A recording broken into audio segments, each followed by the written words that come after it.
As I've shared many times while reviewing what are essentially visual novels rather than games, I have struggles when evaluating them. There have been some exceptional titles that have managed to allow for enough player choice, deepening the level of investment, that they've proven to be more interesting, but few ultimately go down that path. In the case of Secrets in Green, while the subject matter and mystery of the story are at least interesting, for the most part you're just going to be along for the somewhat brief ride. You play as Alma, a young woman who has been having bouts with mental illness, and who has been sent to a remote cottage in the country with the hopes that it will help her recover. Unfortunately for her, it doesn't take long before an incident in the garden, seeing the word hello on the leaf of a bush, risks ruining whatever progress she could hope to have made.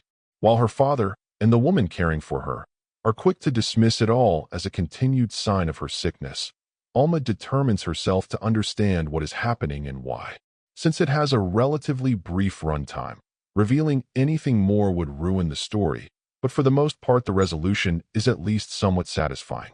While I appreciate the narrative and the way it depicts the challenges of women struggling to find their voice and be taken seriously, there's only so much it's able to depict and address given the constraints of the brief story.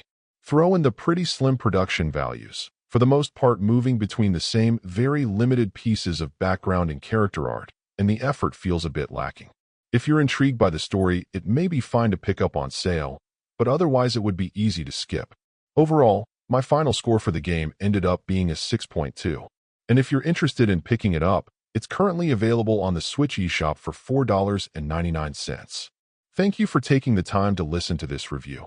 And if you'd like more information or ideas of indie games worth checking out on Switch, be sure to click on the link provided in the description. Until next time,